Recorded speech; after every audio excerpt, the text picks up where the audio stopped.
Boa noite. Olá a todos. Tudo bem? Gostaria de dar início, então, à atividade paralela à exposição Cláudio Goulart, Quando o Horizonte é Tão Vasto. Quero começar agradecendo a presença de todos, agradecer ao Instituto Goethe pela parceria acolhida de sempre, agradecer também aos convidados, os artistas que vão fazer o encontro de hoje. Queria comunicar que a nossa exposição está na última semana de exibição. Quero aproveitar e convidar todos para o encerramento, que acontece agora sábado, na Sala dos Pomares, em Viamão. Como sempre, a Fundação disponibiliza ônibus saindo às 14h do Teatro São Pedro. Mais informações a gente tem no Instagram e no Facebook da Fundação. Bom, recado dado. Eu gostaria de, então, começar apresentando os palestrantes e convidá-los a subir ao palco. Começar com Clóvis Dariano, é fotógrafo, dirige o seu próprio estúdio desde 1970 e ministra cursos de extensão acadêmica sobre fotografia. Na década de 1970, integrou o grupo Nervo Óptico, juntamente com os artistas Carlos Aspe, Carlos Pasquetti, Jesus Escobar, Mara Álvares, Romanita Tisconzi, Thelmo Lanes e Vera Chaves Barcelos. Entre 1977 e 1978, participou da produção coletiva dos cartazetes Nervo Óptico. Também integrou diversas exposições coletivas, nacionais e internacionais, e realizou exposições individuais, dentre as quais destacam-se as mais recentes: Objetos Inexplicáveis, na Galeria Bolsa de Arte, em Porto Alegre, em 2015, Natureza Redesenhada, também na Galeria Bolsa de Arte, em 2018, e agora, em 2019, abriu a Seleção E-Carta, na Galeria E-Carta, em Porto Alegre, com curadoria de Mônica Zelinski. Leopoldo Plens, fotografa desde 1975, dedicando-se à fotografia de autor e à documentação de bens culturais. Expõe seus trabalhos regularmente desde 1979 em mostras coletivas e individuais. Possui obras em acervos públicos, como o Museu de Arte de São Paulo, coleção MASP Pirelli de fotografia, Museu de Arte Contemporânea de Porto Alegre, Museu de Artes do Rio Grande do Sul, Museu de Arte Latino-Americana em Washington, Museu da Fotografia da Fundação Cultural de Curitiba, Biblioteca Nacional de Paris, Museu Nacional de Belas Artes de Buenos Aires, Fundação Vera Chaves Barcelos e na coleção privada de fotografia de Joaquim Paiva. É representado pelas galerias Bolsa de Arte, em Porto Alegre, e Edições Originais, em Barcelona, na Espanha. Leciona no curso de fotografia da Escola Superior de Marketing, de Propaganda e Marketing, a SPM. Bem, o encontro de hoje vai ser organizado com as duas falas dos artistas, levando 40 minutos, mais ou menos, cada fala, e depois a gente abre, então, para perguntas. Lá fora, a gente disponibiliza um cafezinho para quem quiser. E é isso. Boa palestra a todos. Obrigada. Obrigado. Thaís, como é que coloca aqui o meu PDF? Obrigado. Bom, boa noite a todos. Até estou nervoso com tanto público. Boa noite a todos, muito obrigado pela presença, bom rever amigos, colegas, muito legal. Agradecer a iniciativa da Fundação Vera Chaves Barcelos por essa oportunidade, por realização desse ciclo de palestra, e também ao Instituto Goethe por ceder esse maravilhoso auditório. Bom, o que eu organizei para mostrar e para a gente poder conversar sobre fotografia é uma espécie de retrospectiva. Eu organizei desculpe, com uma ordem cronológica, alguns trabalhos para sintetizar minha trajetória. Bom, estou meio nervoso. Vamos lá, começar do começo. No tempo que eu era artista, eu fazia gravura. Então, isso é uma gravura que eu fiz no Ateliê Livre, quando eu estudei no Ateliê Livre, junto com o gravador Armando Almeida. E é uma imagem que tem fotografia, mas não no sentido lato, mas sim as imagens ali presentes foram feitas a partir de fotografia. Aqui já é uma outra imagem, que já é uma técnica que eu venho, estou pesquisando agora recentemente, retomando a gravura depois de muitos anos, que que é uma fotogravura. Tem uma imagem fotográfica aqui e intervenções gráficas aqui.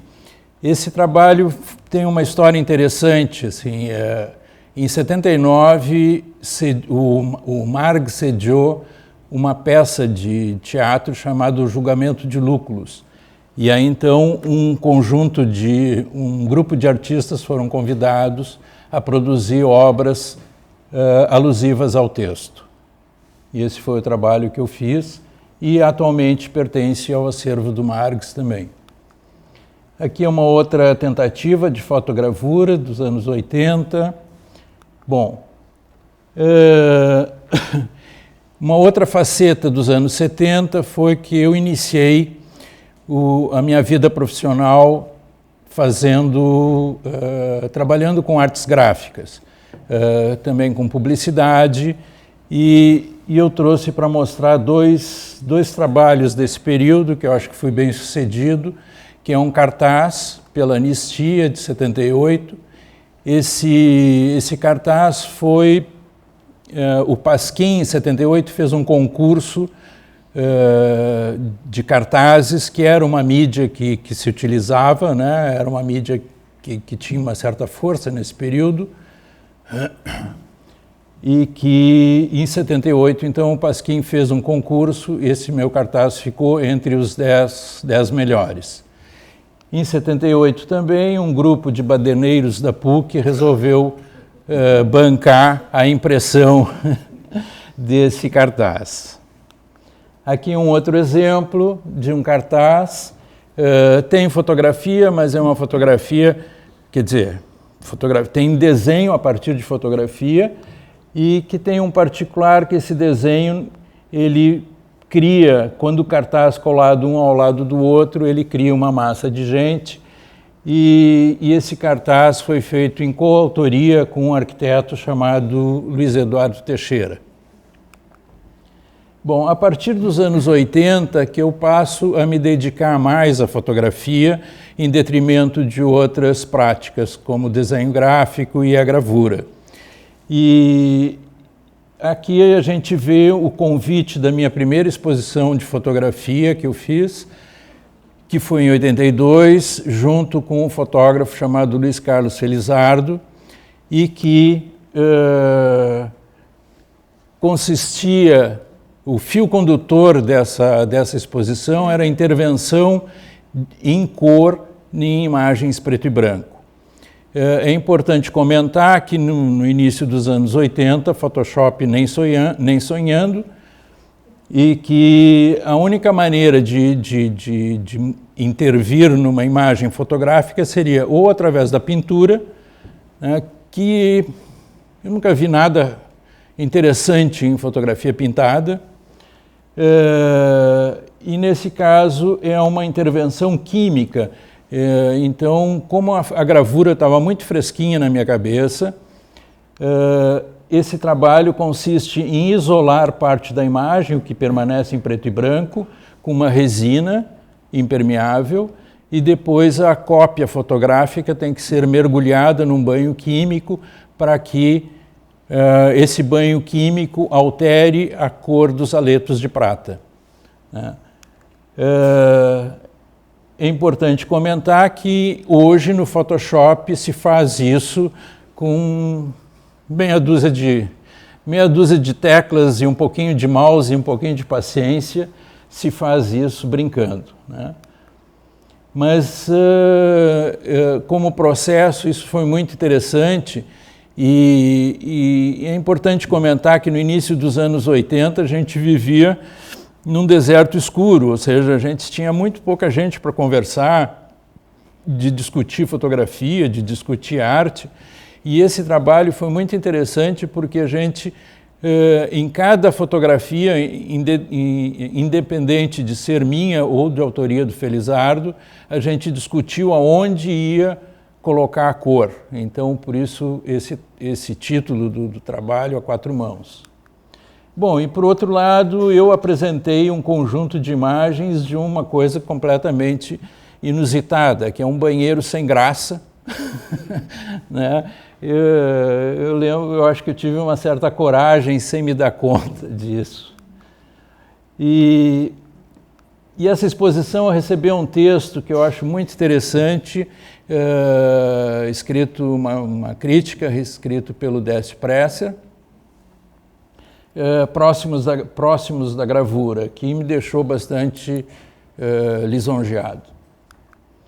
Bom, aqui é um outro exemplo de fotografia, também preto e branco, negativo, preto e branco, papel preto e branco, mas com alteração de duas cores, né? Então eu isolei parte da imagem, submeti essa parte descoberta a um banho químico que transformou os aletos de prata em azul. Depois, ato contínuo, isolando todo o restante, deixando só essa parte aqui para transformar isso em marrom. E quando eu fiz isso, eu me dei conta que essa trabalheira toda não tinha muito sentido. Talvez fosse mais interessante usar filme colorido do que ficar fabricando fotografia colorida no laboratório. Bom, então eu passei a trabalhar com uma fotografia que a gente poderia chamar de fotografia direta, ou fotografia sem nenhuma intervenção, uma fotografia mais pura, podemos chamar assim também. E eu me aproprio de uma frase do Gary Winogrand, que é: eu fotografo para ver como ficam as coisas quando são fotografadas. Porque não necessariamente o assunto me atrai, e sim a possibilidade daquele assunto gerar uma fotografia. Então eu começo mostrando essa imagem, que essa é uma fotografia importante dentro do meu conjunto, dentro do meu acervo. Ela faz parte da coleção Masp Pirelli, que é uma importante coleção de fotografia, que iniciou nos anos 90 e foi até, acho que anos, não sei exatamente se 2010, 2012, que ela foi descontinuada. E que é uma importante coleção, que tem um sem número de fotógrafos, um sem número de imagens fotográficas das mais variadas tendências. Aqui já é uma imagem mais recente, de 2012, que a paisagem, para mim, é um tema recorrente, né? Eu estou sempre quando eu tenho oportunidade, eu faço fotografia de paisagem. Eu acho que é um trabalho que tem a ver muito com paciência, né? Tem que ter uma certa espírito de paciência mesmo, para esperar a luz adequada, o horário adequado, e também sorte, né? De repente a gente chegar no lugar e as coisas acontecerem, de ter um clima ou um sol, nuvem, etc., uma luz que desenhe a paisagem. E é um assunto recorrente para mim, visitar a região dos Aparados da Serra, que eu acho, uma região com uma paisagem riquíssima. Essa aqui foi feita no sopé do Cânion Malacara, numa pousada que se chama Pedra Fiada, que tem um mirante, que a gente tem vislumbra essa paisagem. É importante comentar que, bom, essas fotografias foram feitas com câmera de grande formato, que grande formato significa um negativo 10 por 12 centímetros, e que implica numa certa paciência, em tempo, coloca no tripé, pano preto, observa, espera a nuvem passar, o sol aparecer, enfim. E eu lembro que uma pessoa surgiu nesse mirante com uma câmera digital, e enquanto eu não fiz nenhuma foto, ela deve ter feito 50, 60 fotografias, né? Eu não sei se as que ela fez são melhores do que essa, ou enfim, não é. Eu acho que não é bem essa a questão é processo, né? Aqui um outro exemplo de uma fotografia feita numa viagem que eu fiz para o deserto do Atacama, no Chile, que eu acho interessante, que tem uma mescla de nuvens com a montanha, sombra, etc., criando um conjunto interessante. Aqui uma brincadeira, uma ironia, né, exceção à regra. Infelizmente, na região da Serra, a plantação de pinos é cada vez maior, enfim, então é uma pequena crítica à monocultura de pinos. E para quem não conhece, isso é uma câmara de grande formato. Embora ela seja relativamente leve e portátil, mas exige que eu trabalhe com tripé, né? Então, reforçando, eu não quero dizer que com isso vai sair melhor do que com digital, até eu acho que com digital sai melhor, mais rápido, ou mais seguro, com certeza dá certo, né? Mas o que está em jogo para mim não é bem essa questão, e sim processo. Quer dizer, eu acho que é importante levar um tempo para olhar, para montar a câmera, por gosto, obviamente, né? E aqui é um registro de uma exposição que eu fiz na Galeria Bolsa de Arte em 2012, onde eu mostrei um conjunto de paisagens e o título da exposição era Silêncio. Bom, o oposto do silêncio é a paisagem urbana, é a cidade com toda a sua complexidade, né? A construção humana por excelência. Não é à toa que mais de 50% da população mundial hoje vive em cidade, né? Então essa aqui é uma fotografia que foi feita a priori sob encomenda, que era para ilustrar um livro sobre arquitetura moderna no Rio Grande do Sul, em Porto Alegre. Eu tive mais sorte que juízo de ter uma neblina aqui que escondeu, que não interessava na cidade. Enfim, eu tenho o meu assunto, que é esse prédio maravilhoso aqui, que eu não sei que uso tem hoje, né? Era das lojas mesmo.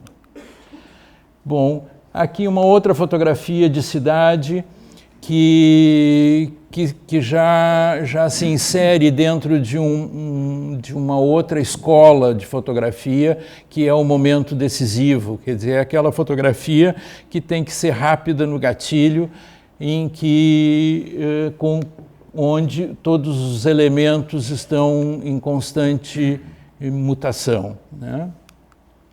Aqui é um outro exemplo de uma fotografia, né, que tem exatamente bem essa questão do momento decisivo, né, que é uma escola do Cartier-Bresson, enfim.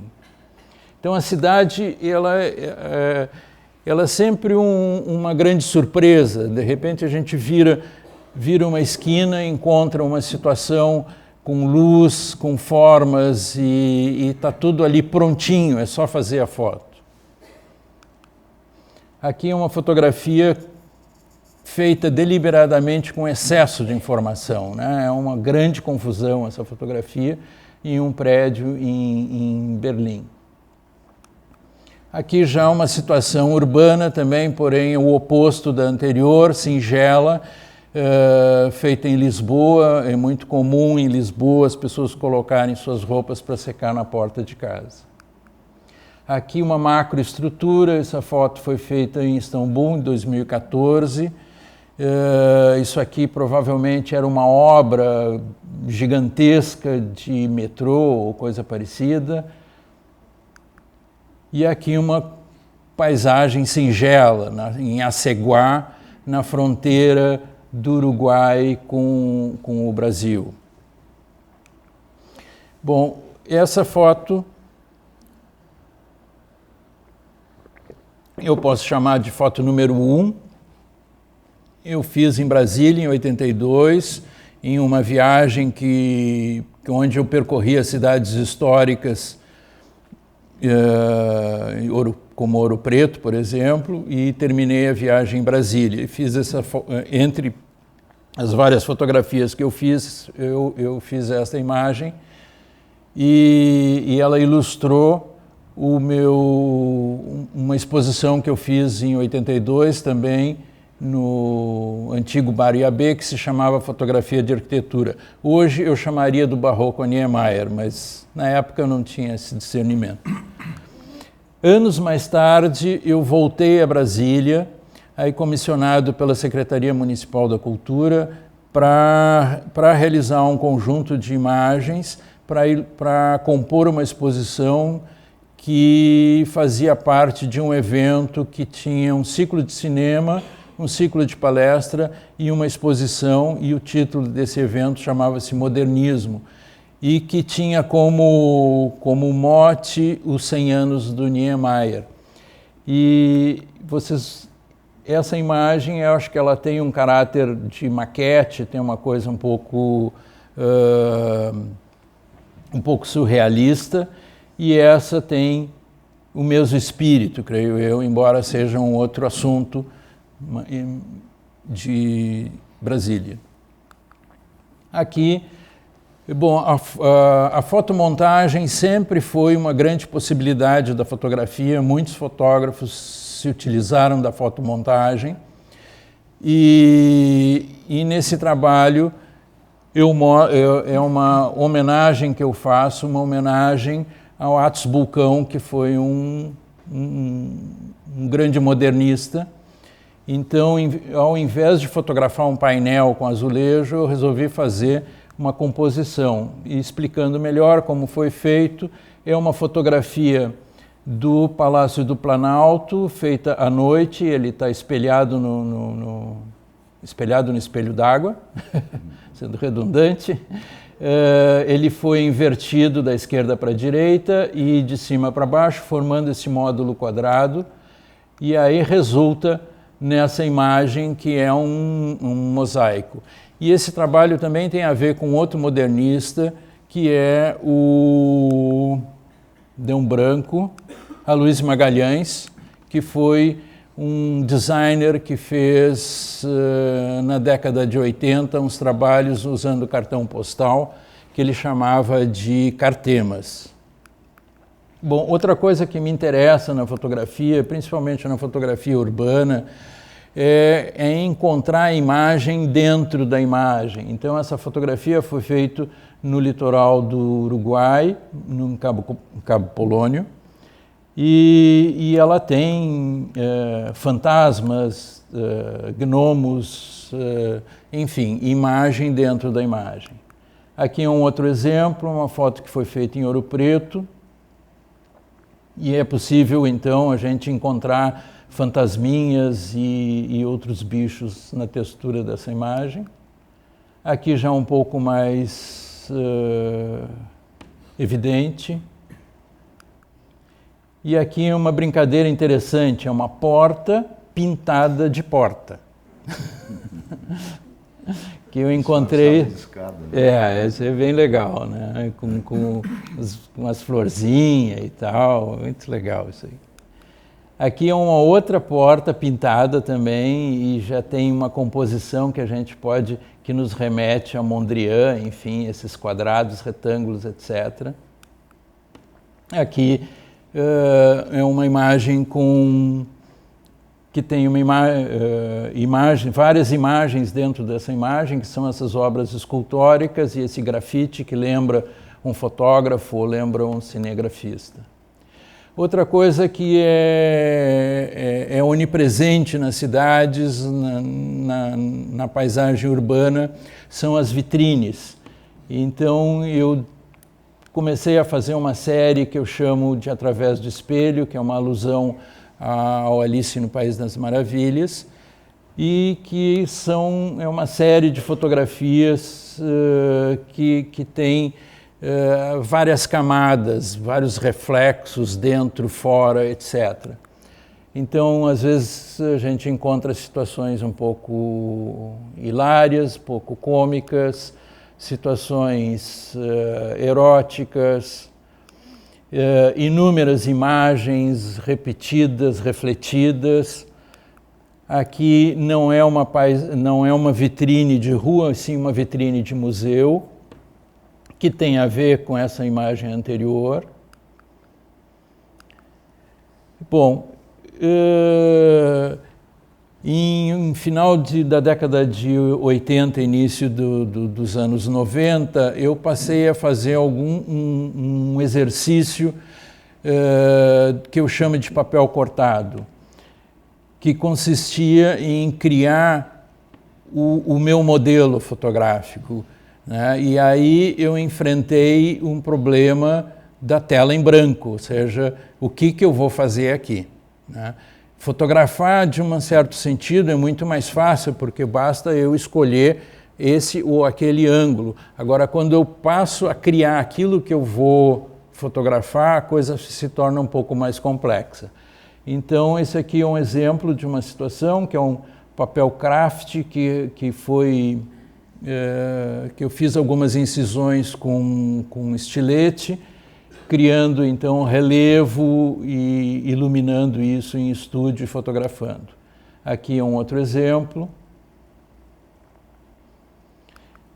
Em 98, eu fui contemplado com o primeiro Prêmio Gaúcho de Fotografia, que infelizmente teve somente 2 edições, em função de troca de governo, e aí as coisas não têm continuidade.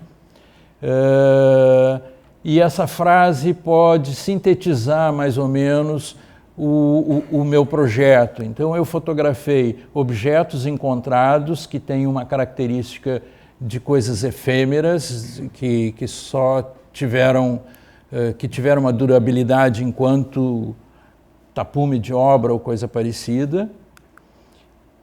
Aqui um outro exemplo dessa situação. Então, são objetos encontrados e alguns objetos construídos. Então, eu estabeleci uma relação entre essas duas formas de produzir imagem, sendo que os objetos todos tinham essa característica de serem efêmeros.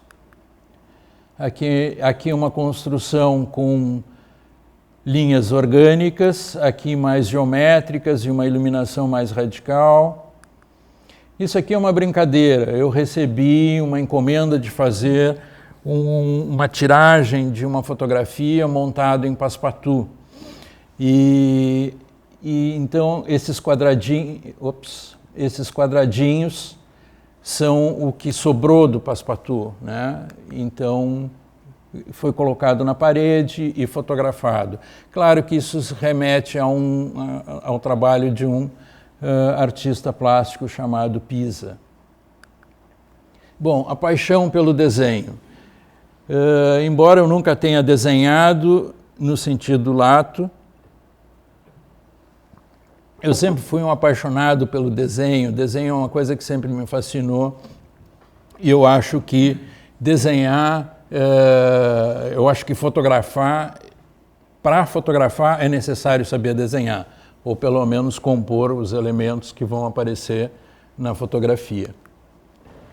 E eu fiz umas experiências com desenho, colocando uma linha de costura sobre o vidro do scanner, de uma forma mais ou menos aleatória, então produzindo essa imagem, e assim que eu achei que estava pronto, eu acionei a máquina, mandando registrar então o que estava sobre o vidro do scanner.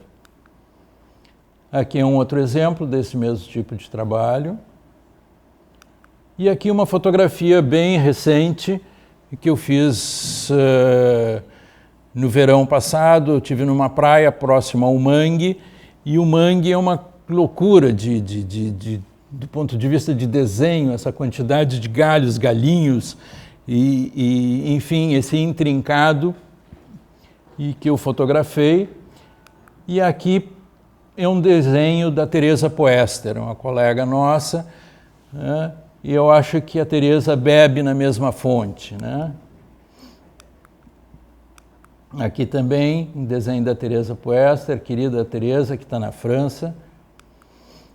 Aqui o mangue, já uma brincadeira com uma espécie de positivo-negativo, ou o reflexo dos galhos na água. Aqui idem. Aqui também é uma fotografia de paisagem, mas para mim isso aqui que me interessa é o desenho dessa árvore seca. É a mesma árvore seca, só que com uma iluminação completamente diferente. Aí volta só para reforçar que aí é paciência e sorte de encontrar uma iluminação adequada, que é diferente talvez do grande parte do trabalho do Dariano, que é a construção em estúdio, onde a gente domina a luz. Aqui é uma brincadeira, uma instalação com arame. Era um arame, um rolo de arame que eu tinha no canto do estúdio. Aí um dia bateu um raio de sol, achei interessante. Topografia. Nos anos 2000 eu comecei a fazer uma série a partir dos anos 2000 eu comecei a fazer uma série de fotografias que tem uma característica um pouquinho diferente no sentido do olhar. Eu passei a olhar para o chão, né, de fotografar coisas que eu tenho encontrados no chão. E a síntese desse texto é que a vida incomoda. Então esse trabalho versa sobre árvores que foram cortadas na cidade de Porto Alegre, e então aquilo que restou da árvore, né? Esse trabalho foi exposto em Portugal em 2001, depois em 2005 num festival de fotografia numa cidade na França chamada La Gacilly, e tem uma proposta de levar esse trabalho no ano que vem para os Estados Unidos, em Washington. Aqui um outro trabalho que também tem essa mesma característica de coisas encontradas no chão. São objetos encontrados, eu chamo de escoisa ou arqueologia urbana. Trata-se de pequenos tubos, ou tubo de cola, ou tubo de pasta de dente, sei lá o que eu passei a encontrar aplastado, amalgamado no asfalto.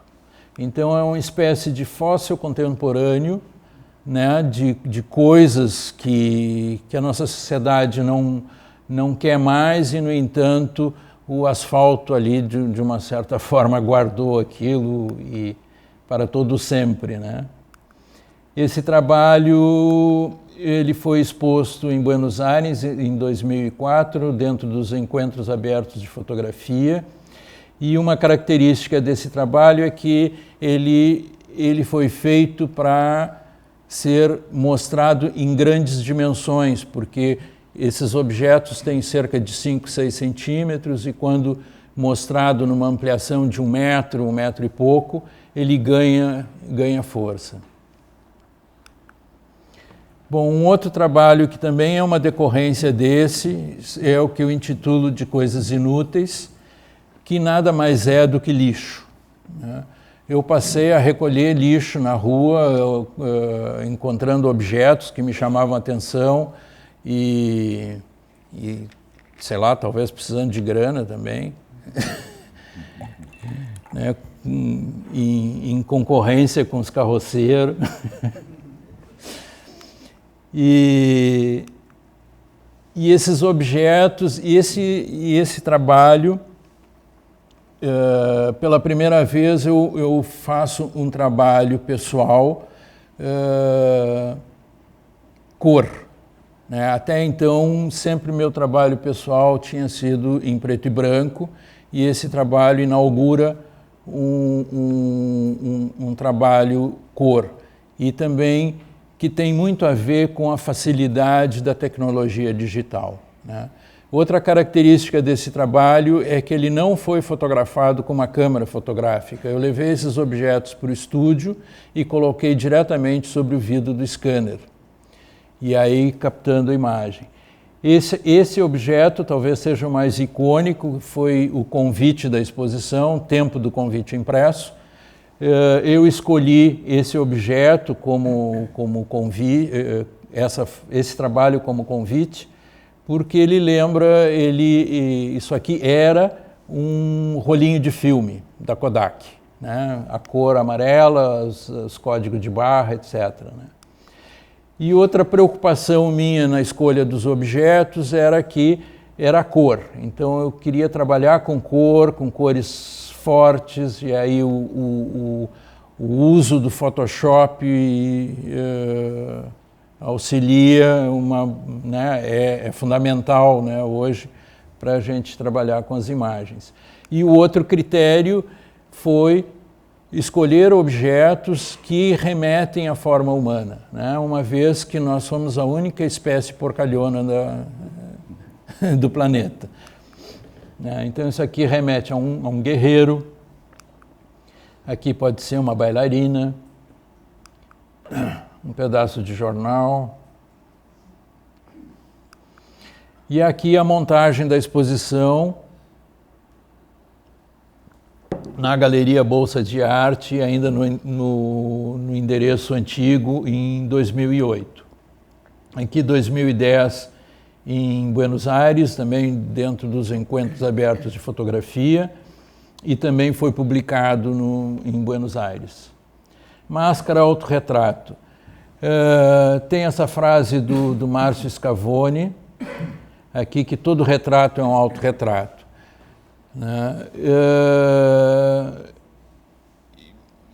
Esse é um trabalho de 2011, 2012, e que o mote do trabalho é a representação humana, né, a nossa cara, né, que é o retrato.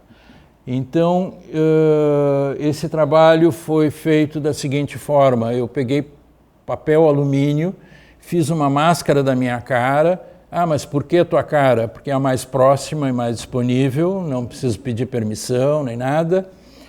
Então eu fiz uma máscara, né, que eu não vejo como é que ela está sendo desenhada, e depois ela foi colocada no scanner, né, e aí manda o scanner ler a imagem.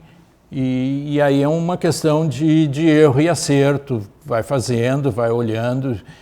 Não me interessava a anatomia, e sim a expressividade do trabalho. E é uma reflexão a respeito do que hoje em dia é o selfie, né? É a coisa que chega a dar um certo tédio, né? De ver as pessoas se fotografando a todo momento, a toda hora, né? Aliás, não tem fotógrafo aqui. Ah, não, mas tem a câmera de vídeo. Diga. 10 minutos, vamos lá. Bom, isso aqui é o projeto expositivo, participou da 10ª Bienal. Aqui tem um outro tríptico, que tem essa mesma característica, ou seja, é uma máscara sem olhos, só que é uma máscara que eu encontrei, que eu comprei numa loja de festa, e que eu coloquei números de um guia telefônico, e também a imagem foi captada pelo scanner. Participou de uma exposição em Buenos Aires, chamadas Aqui Nos Vemos, Fotografia Latino-Americana, 2000-2015. Jardim das Delícias. É uma decorrência do trabalho Coisas Inúteis, onde eu guardei todos aqueles objetos que eu andei catando na rua, e mais alguma outra coisa, e passei a fazer uma composição com esses trabalhos, né? E juntando inutilidade, juntando porcaria. E, no entanto, acho que consigo algumas imagens interessantes com esse nada, né? Com essa coisa sem importância. Por isso, aquela frase do Gary Winogrand: eu fotografo aquilo para ver como é que as coisas ficam quando fotografadas. E sempre tem um fantasminha, assim, sempre tem a figura. Esse trabalho, aqui é uma brincadeira com cor, né, amarelo, etc, etc. coisa mais inútil, né? Mastiga, mastiga, mastiga e não enche barriga. E aqui é meu processo de trabalho. Então eu tenho uma espécie de caixa de Pandora em casa, onde tem essas porcaria toda guardada, né? E aqui um exemplo de uma composição, enfim. E isso foi fotografado de forma a gerar um arquivo que me desse uma grande definição. E então isso foi exposto em Krasnodar, no sul da Rússia, aqui em Moscou, e participou das feiras SP Art e SP Art Foto.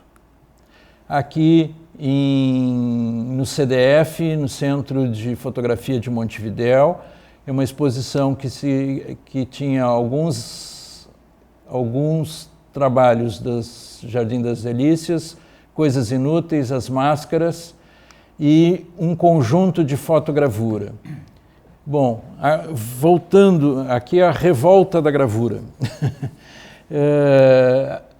Eu encontrei, quer dizer, a gravura sempre, para mim, sempre teve presente, sempre gostei, mas em 2014 eu encontrei esse livro, e nesse livro uma receita, um depoimento de um gravador chamado Mário Doglio, de como fazer fotogravura usando produtos químicos de fácil acesso, que consiste em gelatina comestível e bicromato de potássio. E aí eu passei a pesquisar e, para tal, eu construí e projetei e construí uma prensa calcográfica. Porque eu tinha dificuldade, comecei a fazer as provas e tinha que recorrer ao Marcelo Lunardi no Museu do Trabalho para fazer as impressões e tal. E eu acabei pesquisando na internet, achei algumas informações interessantes e acabei construindo a prensa. E que foi um processo super legal, porque eu fui em Ferro Velho procurar a peça e, enfim, foi também um processo interessante de vivenciar. Bom, os trabalhos que eu estou desenvolvendo com fotogravura, um que eu chamo de homenagem a Niepce, porque a primeira fotografia que se tem notícia, o Niepce colocou uma placa de metal dentro de uma câmera fotográfica com uma emulsão fotossensível, e isso, depois de 8 horas de exposição, resultou numa imagem. Então eu, de uma certa forma, estou repetindo essa experiência. Tenho aqui o meu assunto, a câmera fotográfica aqui, que é uma 18x24, né, que permite fazer um negativo ou uma imagem 18x24. Aqui a imagem dentro no vidro despolido da câmera. E aqui a placa, depois de revelada e gravada, e aqui a placa e aqui a imagem impressa, né? Isso necessitou de 5 horas de exposição. Aí disse, mas por que o poste? Porque o poste não se mexe. Ele ficou quietinho lá durante 5 horas, né? Aqui o meu ateliê, também com esse processo. Aqui também o poste de novo, mas aí já recebeu uma interferência gráfica. Aqui imagens de eu fazendo cópias de matrizes, que é uma trabalheira. E aqui alguns resultados de fotogravura, que é a partir do meu acervo. Não são todas as fotografias que funcionam. Algumas fotografias, elas crescem com essa técnica, que não é bem uma técnica fotográfica, é uma técnica gráfica, de impressão de fotografia, né? E também tem um outro aspecto, que é a recuperação da aura, né? Porque eu acho que hoje qualquer pessoa com um celular razoável vai num birô de impressão, faz uma fotografia desse tamanho absolutamente perfeita. Então isso aqui, essa trabalheira toda é uma forma de dizer que fui eu que fiz. Aqui um outro exemplo. Essa foto foi feita pensando, né, essa imagem Quando eu vi essa imagem, eu disse, isso aí pode resultar numa fotogravura interessante pela textura dos juncos.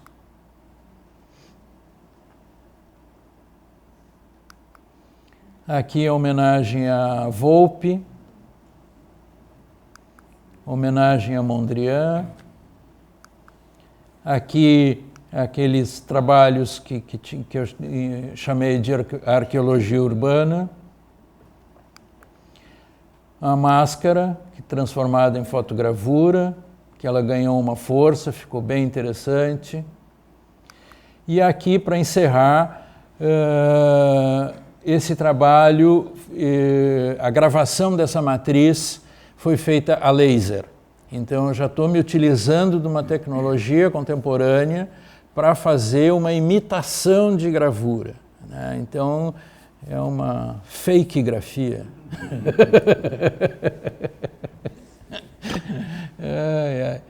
E pena que o fornecedor, a pessoa que me fez essa gravação, sei lá, sumiu ou mudou de profissão, enfim, eu não consigo achar um outro fornecedor para dar continuidade ao trabalho. Então, isso é uma fotografia, preto e branco, que foi trabalhada no computador de forma a ter linhas, né, como as gravuras, e aí levei esse arquivo numa máquina que gravou, então, não numa placa metálica, porque o laser era pouco potente, mas gravou numa chapa de acrílico, que funciona muito bem. Então, era isso que eu tinha a mostrar nesse espaço de tempo. Agradeço a paciência e passo a palavra então ao meu colega Dariano, que eu acho que tem coisas interessantes para mostrar para vocês. Muito obrigado.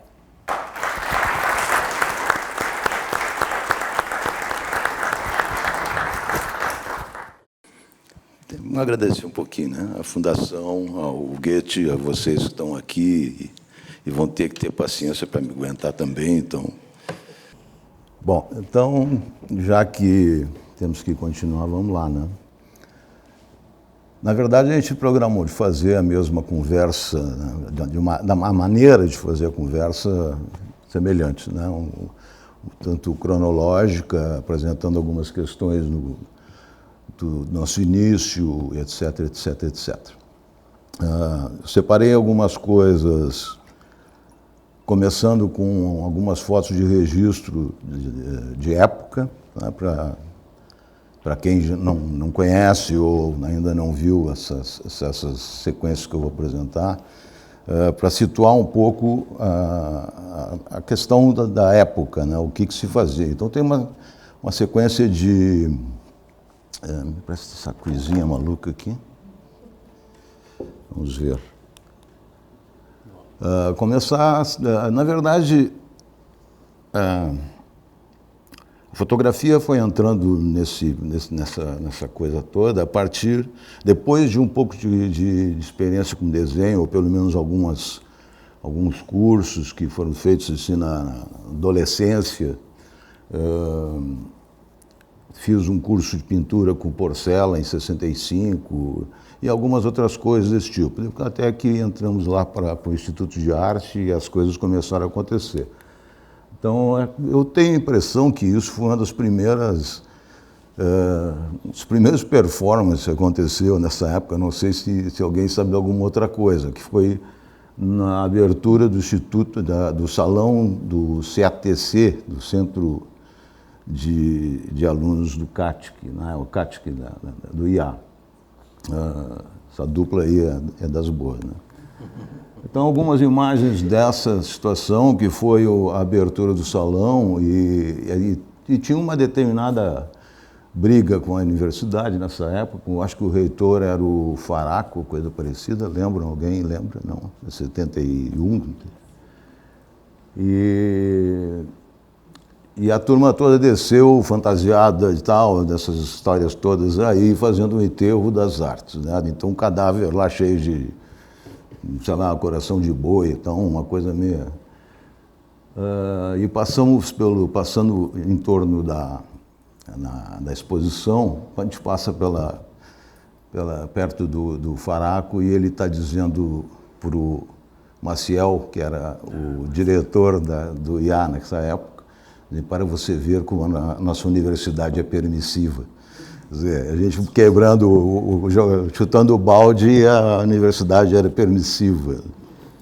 Bom, nesse período a gente teve o prazer, né, de ter um curso com o Julio lá no Instituto, que resultou nesse livro, foi impresso por ele na Universidade de Costa Rica, né? Porto Rico, não Costa Rica, claro. Isso aqui só para situar, né, um pouco o que estava se produzindo nessa época. E o próprio Julio teve um pouco de surpresa, porque tinha um determinado grupo de alunos, né, ou de iniciantes já desenvolvendo um trabalho dentro desse rumo, né, da arte conceitual, arte pobre, etc, etc. Então aqui tem algumas coisas que foram impressas por lá, só para terem uma noção do que se fazia, né, que é uma coisa completamente urbana, tudo... O pessoal saía à cata, né, de coisas na cidade e utilizando tudo que é assunto possível, né. Aqui um texto do Carlos Pasquetti. Acho que esse trabalho também é do Pasquetti, não é, Vera? Não sei se é do coelho que... Quando um coelho come um repolho, o coelho não se transforma em repolho, o repolho se transforma em coelho, né? Essa história das projeções de sombra, uma espécie de autorretrato e essas transposições, né, desses... Bom, depois desse curso, muita coisa foi se fechando, né? E em 75 nós fizemos o Triacanto, que eu acho um trabalho, para a época, bastante interessante e eu acho que é muito importante, na verdade, por diversos aspectos. Primeiro porque muita coisa era construída na marra, enquanto o Leopoldo fez aquela maravilha lá que é uma escultura, né? A prensa. Eu fazia a minha iluminação com as caixas de madeira, que não tinha possibilidade, um pouquinho diferente do teu acabamento, né? Mas essa é uma tomada assim, né? Um pouquinho de como se construíram esses elementos, né? E esses personagens do Triacanto, né? Depois a sequência toda, porque o Triacanto é composto de 6 painéis fotográficos, que para a época tinham um determinado diferencial, que era a questão do tamanho, né, em termos que ele tinha 1,5 m por uns 80 de largura e tal, que era meio incomum, e também que era uma mistura entre a fotografia pura e uma aplicação e um desenho posterior, que depois a gente fala melhor sobre isso. Algumas tomadas assim todo mundo gurizinho ainda, né? Nosso modelo muito concentrado ali, né? Bom, esse é o resultado desse trabalho e sempre tem a fotografia original, né, e um detalhe do objeto principal dessa fotografia ampliado, e também tem uma interferência química, tem um rebaixamento, todo esse amarelo, principalmente do detalhe, é um rebaixamento de ferriceniato de potássio, né, que se fazia o rebaixamento. E uma parte desse rebaixamento era desenhada, né, reconstruída através do desenho. 3 personagens, o poder, a justiça e a glória, com seus elementos respectivos, né? Atividades continuadas foi um momento importante, porque a gente andava se reunindo no Instituto de Artes tentando discutir a questão de não ter um acesso ao sistema, ao circuito comercial, da fotografia principalmente, ou outras linguagens, e estava se conversando sobre isso, se reunindo, diversas pessoas reunindo, e a partir disso, a gente, depois de um determinado momento, resolvemos fazer uma exposição, que é chamada Atividades Continuadas, foi patrocinada pelo Margs. Aí tem algumas imagens que foi o nosso lançamento do manifesto, que esse manifesto foi contra uma determinada situação que aconteceu com o chamado Grupo de Bagé, que foram contratados pelo Estado para pintar gaúcho, né, no interior, e isso deu uma determinada bronca geral, porque foi uma questão escolhida sem nenhuma, como dizer, né, uma questão muito direcionada para um grupo específico, com verba pública. E aí gerou toda essa situação aqui. Alguns detalhes desse nosso encontro. E depois, a partir disso, teve a exposição. E depois desse momento, a gente continuou fazendo uma série de encontros, que aí são essa turma aqui, ainda estavam conosco a Romanita Martins e como é o nome dele? O Escobar, Jesus Escobar, né? Que é esse cara aqui, é o Escobar, a Romanita está lá, e o resto da turma todo mundo conhece, né, que depois disso surgiu então o Nervo Óptico. Vou passar meio ligeirinho, porque tem muita imagem. Tá? Um bando de maluco reunido, né? Bom, aí, depois de um determinado tempo de encontros e etc., a gente produziu muita coisa junto, sempre foi uma história muito coletiva, embora cada um desenvolvesse seu trabalho individualmente, todos esses encontros geravam uma energia importantíssima, assim, né? Eram coisas que se fundamentavam a partir do momento que se discutia e se conversavam coisas. Não sei porque Cargas d'Água nós somos convidados para fazer a inauguração do Centro Cultural de Alegrete. Esse é o primeiro número, né, do Nervo Óptico foi em relação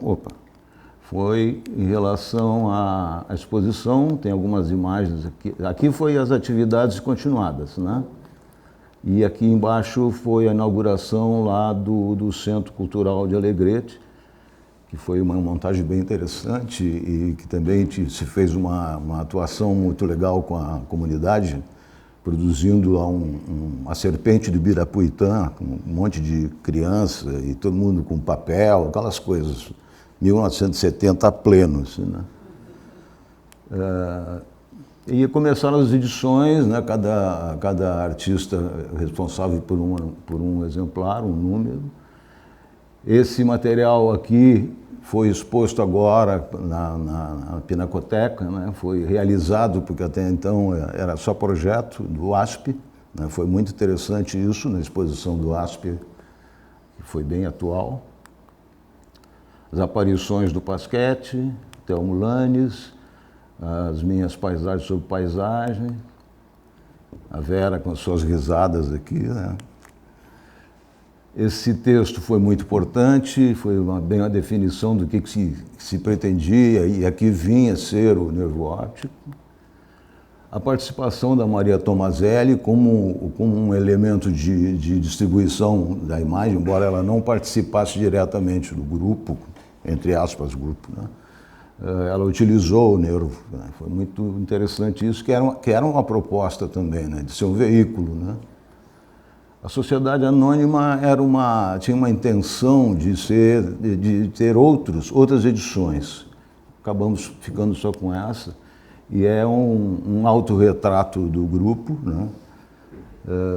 com algumas experiências interessantes, porque quando a gente saiu, isso foi feito num terreno baldio, na rua Santo Antônio, que era uma rua depois do meu estúdio na época, onde a gente se reunia. Saímos todos paramentados e tal, e entramos em 2 carros, e tinha um grupo de reais sem teto, sentados ou deitados na saída do estúdio. E os caras ficaram olhando para nós, aquele bando de maloqueiro entrando em automóvel, deve ter dado um nó no cérebro dos caras, né? E, por incrível que pareça, a gente não ocorreu da gente fotografar junto com esses caras. A gente estava tão imbuído de produzir e fazer isso que perdemos a oportunidade de primeira linha. Assim, né? Algumas coisas são interessantes. Aqui a Mara, mulher do Pasquete, já estava grávida da Camila. Aqui está a minha filha com 2 anos. Então tem uma série de outros registros que envolvem isso aí que são interessantes. Aqui tem uma sequência de imagens que foram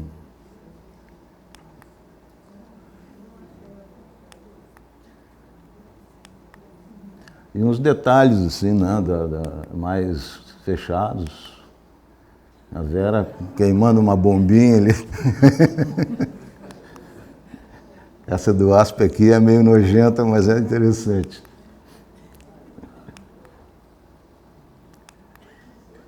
Bom, aqui está, né, já que o Goulart estava por lá, então aqui aparece bem, né, o trabalho deles com a Vera e mais o Pons, lá em Amsterdã. Isso foi feito, eu e o Telmo, no meu estúdio na Garibaldi, e tem uma característica que eu acho interessante aí, porque é uma foto única, que está tudo escrito na parede, o pé é uma foto no chão e está escrito no chão também um negativo único, né? Depois disso, a gente fez uma série de outras alterações. Isso aqui foi uma coisa bem recente, que eu usei uma imagem que não estava prevista, e foi produzida lá por 80 e picos. E também essa leitura do Dia Eu Volto, né? Isso já fotografado em 88, eu acho, não lembro a data certa. Aqui é uma tomada do meu estúdio, quando o Telmo trabalhou comigo no estúdio. E também a Liliana, que utilizou, foi a última execução do nervo óptico em si, né? Bom, aí tem uma sequência de obras. Isso foi um livro de artista que foi feito na época, foi para as atividades continuadas, que eu fiz já com essa situação, né, de interferir um pouco na foto, com desenho, alguma interferência sobre a foto. A Mara, que está sendo a modelo aí, que isso era comum entre os nossos encontros, sempre gerava essa coisa. Um era modelo do outro ou coisa parecida, né?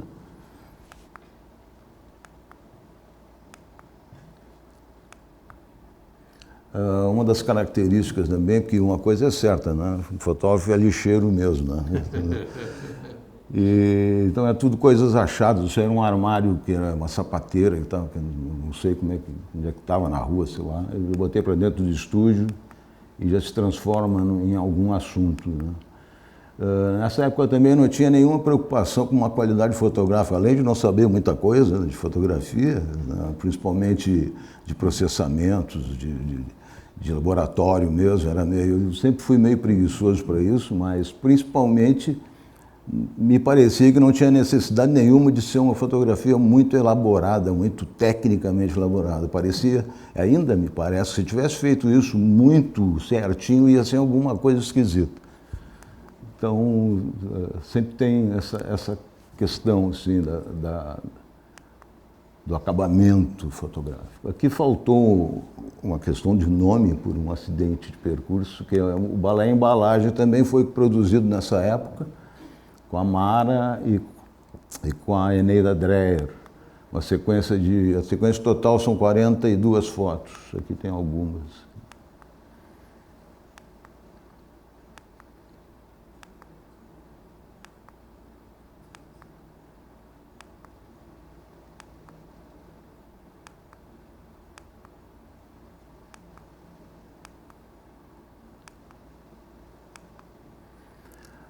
O autorretrato com olhar imutável foi uma história que aconteceu um pouco depois do nosso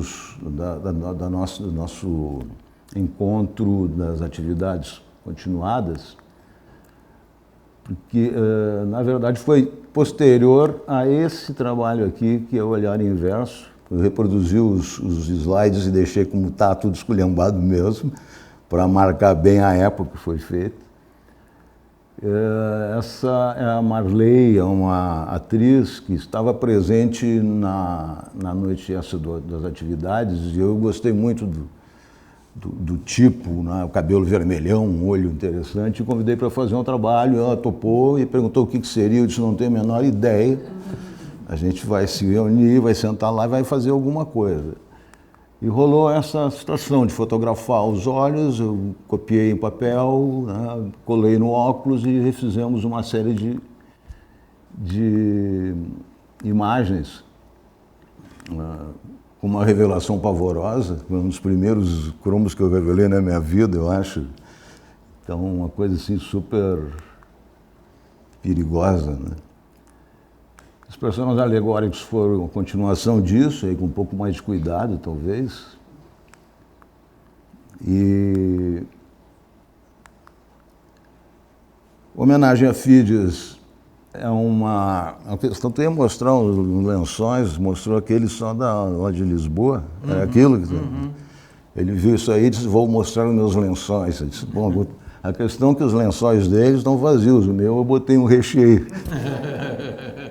Que também foi o tipo da coisa, assim, estamos lá na Cidreirinha Beach, que é o maior estúdio do mundo, e um dia de vento e tal, e uma amiga da minha cunhada estava visitando, e aquele troço lá sacudindo, e disse: caramba, vamos fazer alguma coisa? Tá, não sei o quê, não tenho ideia. Vamos pegar esse troço, vamos lá para a Lagoa de Cidreira e vamos ver o que acontece. E aí surgiu essa coisa aqui. Esse azul não é intencional, é mal processado mesmo, assim, né? Não é, né? A questão do título, né, de homenagem a Fídias, veio depois que aconteceu isso, e eu recebi um cartão postal, não me lembro de quem, que estava na Europa lá, e era uma escultura do Fídias, né, e eu achei que é impressionantemente próximo, assim. Até eu ia botar aí, esqueci. Sempre digo isso e nunca faço. Então entrou a homenagem a Fídias por causa disso. A paisagem, sobre paisagem, é essa coisa que eu acho que deu mais ibope, até agora, assim, do meu trabalho. Que tem essa história, que, como ele disse, a minha questão é muito de estúdio, embora faça coisas, né, externas e tal, eu me arrisco até a fazer umas arquiteturas, faço um pouquinho. Mas sempre termina com essa coisa de carregar isso para o estúdio. Então essa foi uma ideia que me ocorreu quando a gente estava preparando a exposição na Eucatexpo, né, do grupo Nervo Óptico. E esse foi o trabalho feito para essa exposição. Então tem, além dessa questão de transformar a paisagem, que é uma coisa que me interessa, transformar as coisas, né? Dar uma extensão maior para a fotografia, não se limitar àquilo e ter uma outra conceituação, né? Além disso, ainda funciona como um determinado registro de época, né? Principalmente na questão urbana, assim, que a gente identifica um pouco dessa época, né? Leopoldo, enquanto a gente estava conversando esses dias sobre como ia ser a nossa conversa aqui e tal, perguntou se eu não tinha interesse ou tinha pensado em refazer alguma coisa. Realmente tenho vontade de fazer algumas coisas de novo, porque eu gosto exatamente da questão do processo da coisa. Me interessa muito essa história de poder inventar uma coisa além daquilo. Então talvez vá acontecer alguma coisa. Aconteceu um pouco, que vocês vão ver um pouquinho no final, mas ainda nada muito...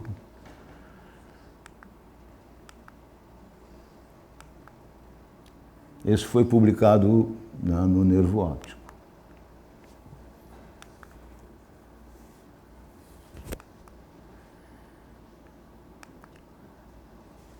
Está perdido aí, não sei porquê.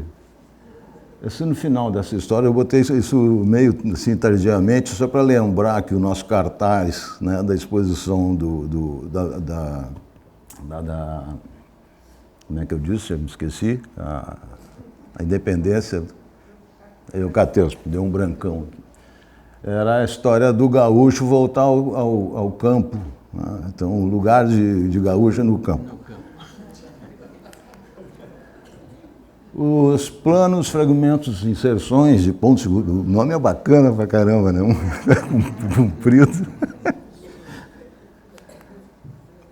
Continua sendo essa questão da sobreposição, né? De usar mais de um elemento, trabalhar com o corpo, ter uma intenção de erotismo, né? Mas sempre com essa sobreposição de coisas, né?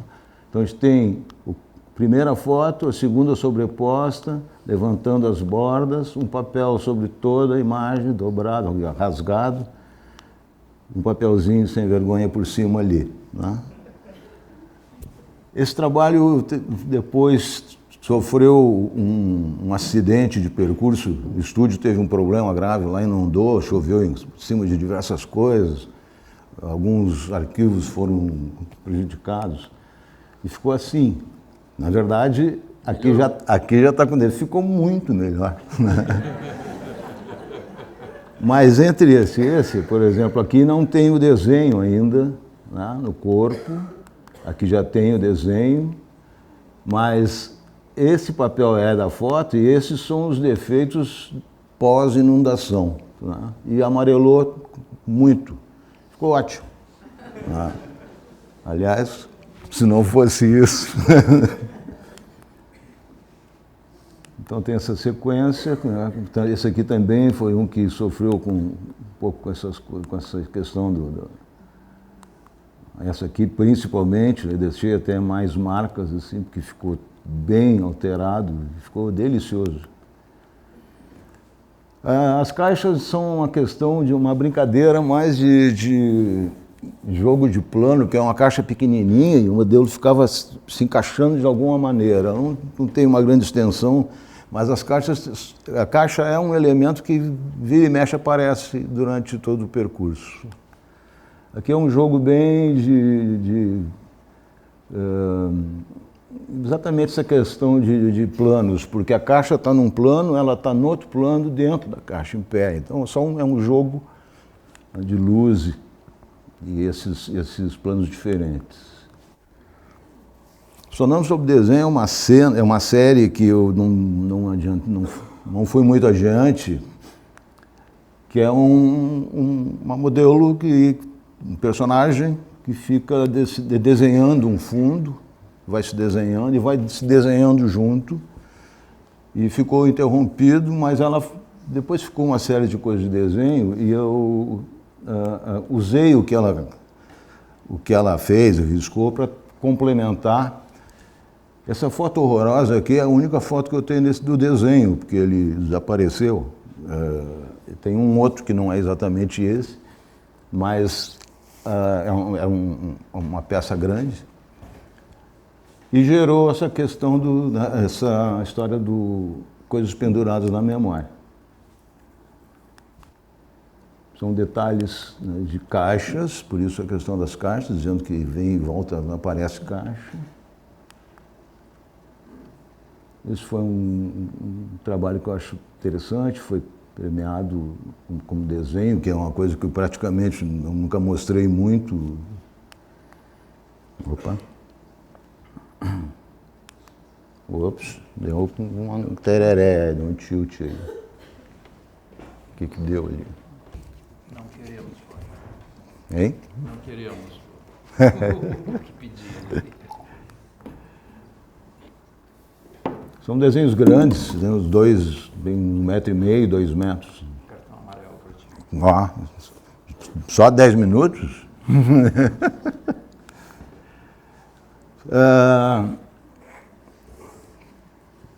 Como é que é o negócio aqui? Areia sobre pele.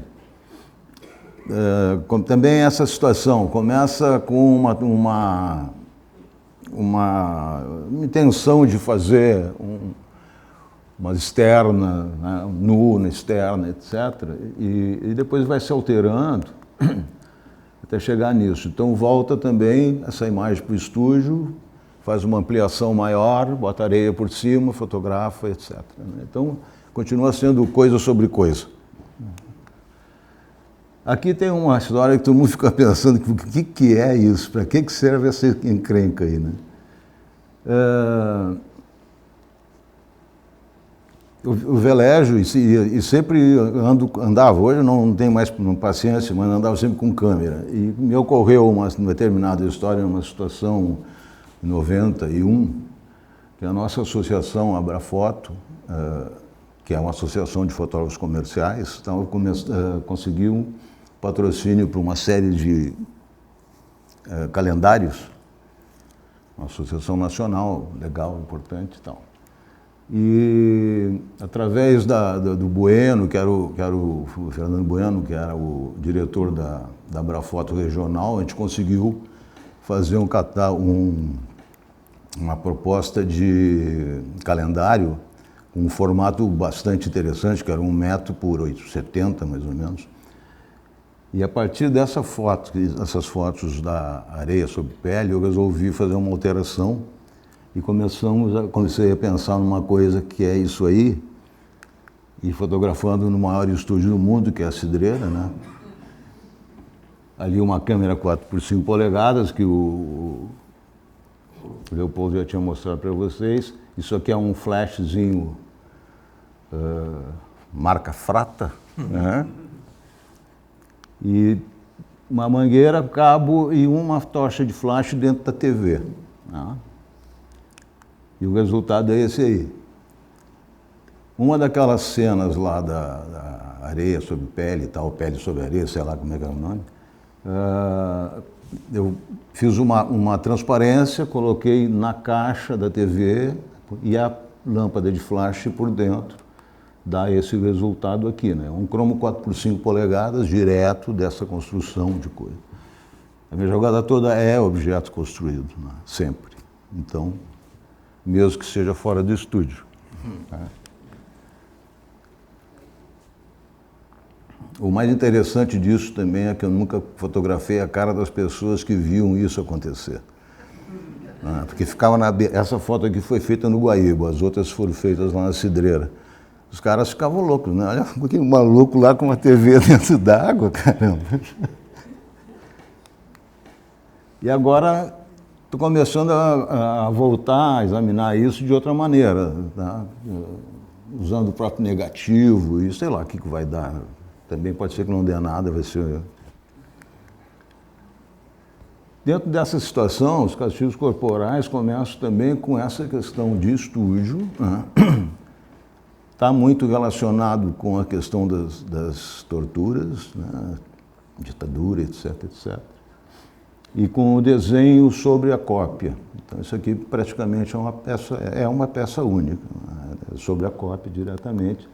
Tem uma sequência, acho que são 12 dessas que foi comprado pelo nosso colecionador Joaquim Paiva. Legal. E que teve outros desdobramentos. Parti por uma outra situação, que é uma fotografia costurada, né, que está dentro desse texto do Castigos Corporais. E continua se desmembrando, partiu para outra coisa, que mistura um pouco com desenho, é a foto colada sobre o pano, com outras variações. Mesma série com outras duplicações da mesma foto, com mais desenho.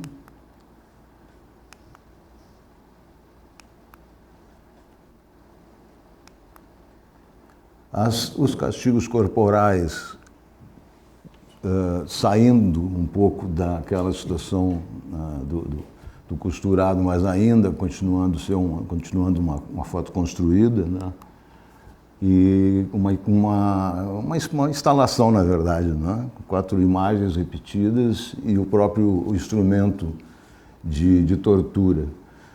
Esse trabalho tem ele é mais antigo do que nós temos esse resultado aqui. Os castigos corporais, na verdade, começavam com um garfo, na mesma época, lá em 1976, e tinha uma proposta de usar todos os elementos cotidianos, transformando em instrumentos de tortura. Nunca fiz isso, né? Ficou por aí e deu esse resultado. Mas eu tinha ideias como fazer um binóculo com pregos, né, onde vai botar, né, o olho, o telefone com coisas que ferissem o ouvido, todas essas questões assim, de transformar qualquer instrumento cotidiano, normal, num instrumento de tortura. Isso também é uma situação dos castigos corporais relativos a essas amarras penduradas, um pouco de pau de arara, coisas desse tipo. Assim. Claro que mais sensualizados, né?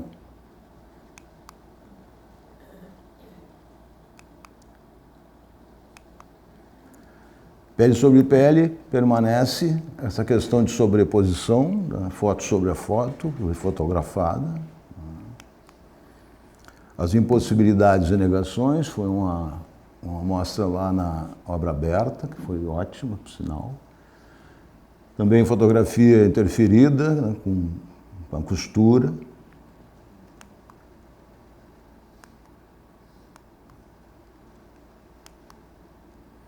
Até hoje tem os buracos nos dedos aqui dos pregos. Doeu. Eu acho que eu fico perseguindo a ideia da fotografia se aproximar a outras linguagens, né, como o desenho, a pintura, escultura, sei lá, né, tudo que... Então, isso aconteceu dessa maneira. Fotografia direta, negativo, um objeto construído e a sombra entra como desenho, né? Então, toda essa aproximação, essa alusão às outras linguagens, né?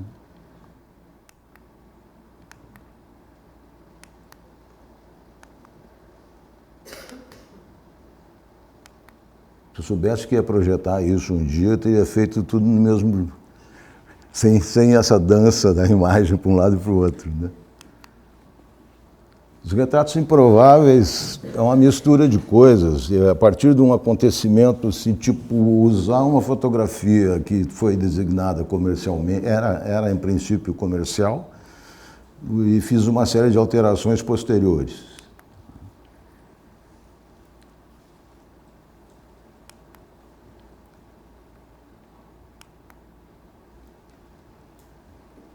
Essa não era uma questão, uma foto que tivesse um princípio comercial, né? Foi uma outra, são os retratos já mais, pensando mesmo no retrato em si.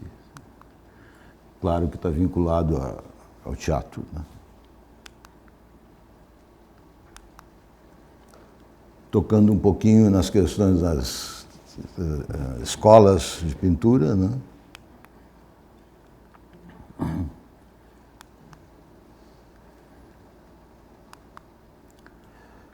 A Simbiose é um trabalho de 2000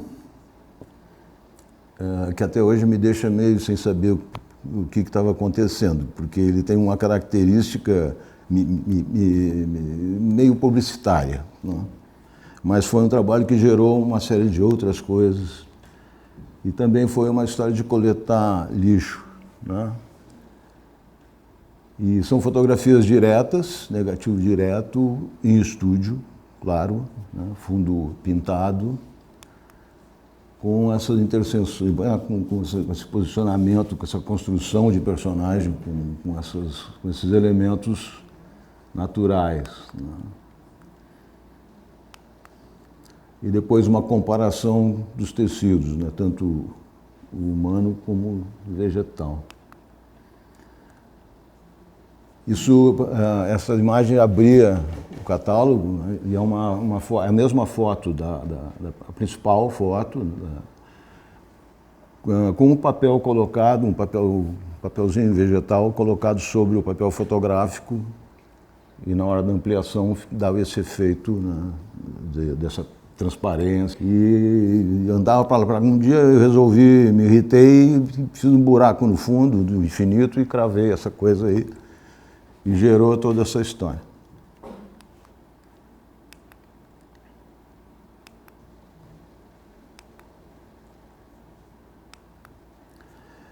Bom, a partir disso, de guardar essas coisas, comecei também a guardar outras coisas. E também uma série de desenhos, vinha caixas, etc., essas coisas de novo. E uns objetos coisas que foram guardadas para fazer a simbiose, produzir alguns desenhos, etc., né?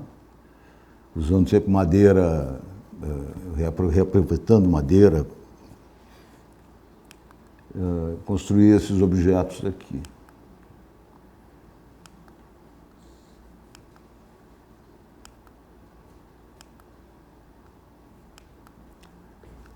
Isso era um protótipo para fazer um trabalho bem maior. Só 2 minutos, cara? Vou correr. E eu resolvi, de repente, levar ele para a rua, né? Então, aconteceu essa exposição, esse trabalho que foi na exposição lá na Bolsa.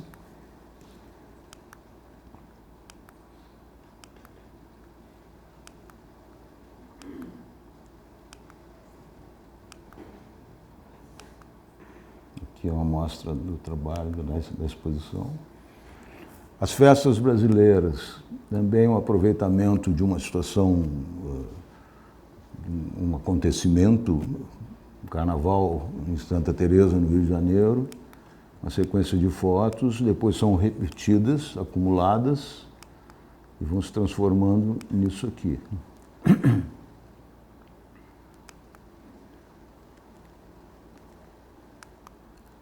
As pinturas, obviamente, é a aproximação da fotografia, né, o interesse de levar como uma pintura mesmo. É cor e tal, mas é fotografia direta, sem nenhuma interferência.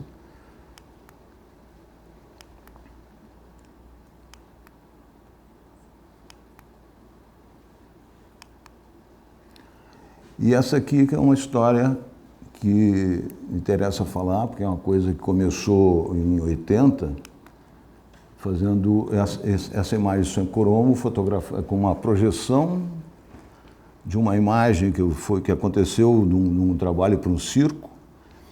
Então fiz uma projeção sobre um desenho e com iluminação diversa, fluorescente e outras coisas junto de qualquer jeito, uma mistureba assim, né?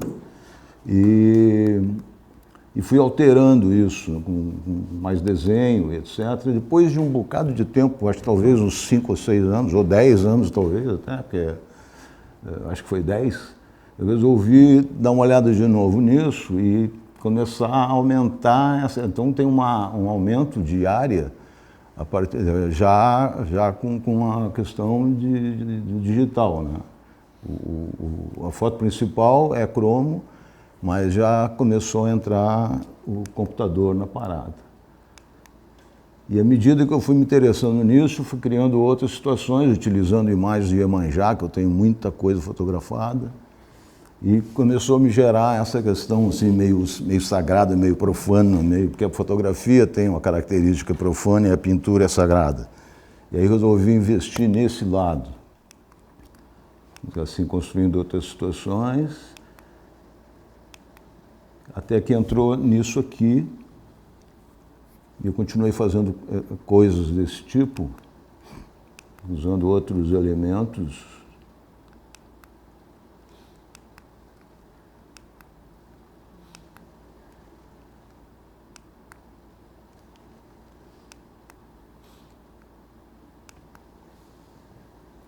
A maior parte era só uma modelo, depois comecei a usar mais pessoas, né, modelos conjuntos, que são esses dois trabalhos.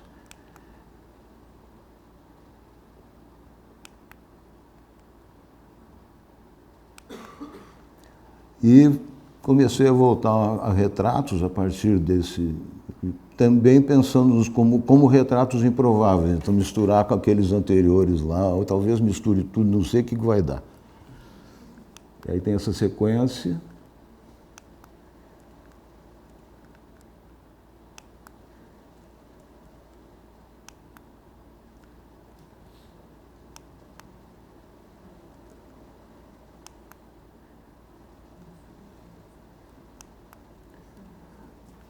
Vai ser bem ligeirinho, vai ser mais 2 minutos, tá? A natureza redesenhada, foi a última exposição lá na Bolsa,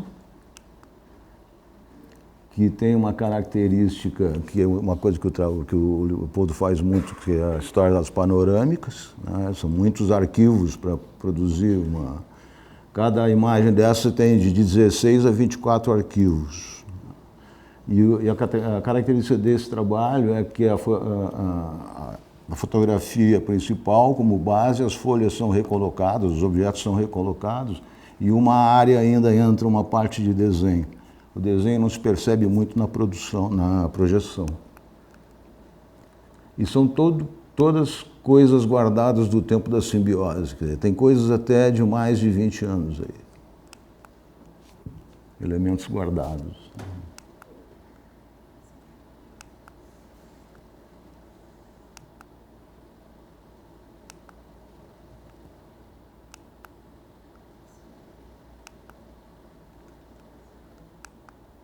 Um pouco de olhar para o chão. É verdade. Os desenhos na paisagem... Tudo vai. Desenhos na paisagem é uma história que está rolando misturado, e é um pouco recente. Assim. Tem essas intromissões.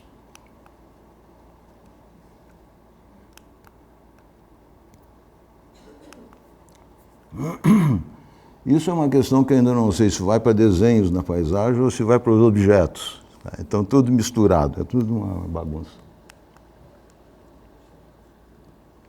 É claro que é um objeto criado. É um objeto construído. Né? Que, na verdade, ia estar naquela exposição do cubo. Era para estar isso aí, por algumas questões lá a gente não... Tá. Aí. Isso é de 1974, acho, 5, ou antes.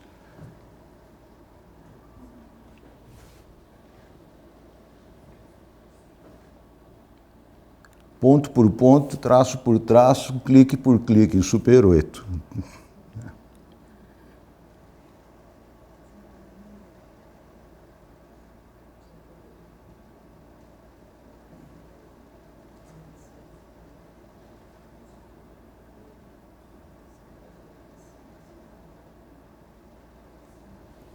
Isso aí. E o imutável volta de novo, só que o cara já vem e já nem tanto, porque ainda estou meio cinza, agora está tudo branco mesmo, quer dizer, não é muito recente. Mas é só para dizer que continuam as variações sobre o tema. Então, obrigado pela paciência e agora estamos nessa.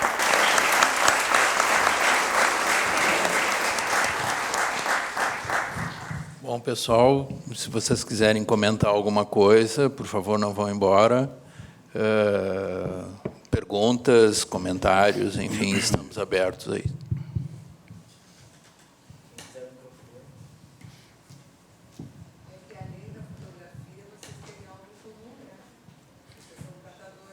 Sim. Catadores, acumuladores. Acumuladores. Boa noite, já cumprimentei você. Eu queria perguntar, então, para o Leopoldo, que o Dariano já escrevi sobre o trabalho dele, já fiz muitas perguntas para ele, acho que vou poupá-lo dessa vez. Então, para o Leopoldo, a gente vê que tu fizeste grande parte da tua trajetória com PB, né? E eu queria saber, assim, por que essa preferência pelo preto e branco? Porque mesmo quando tu usa as cores, posso estar equivocada, mas tu usa uma economia de cores, nada grita nas tuas cores.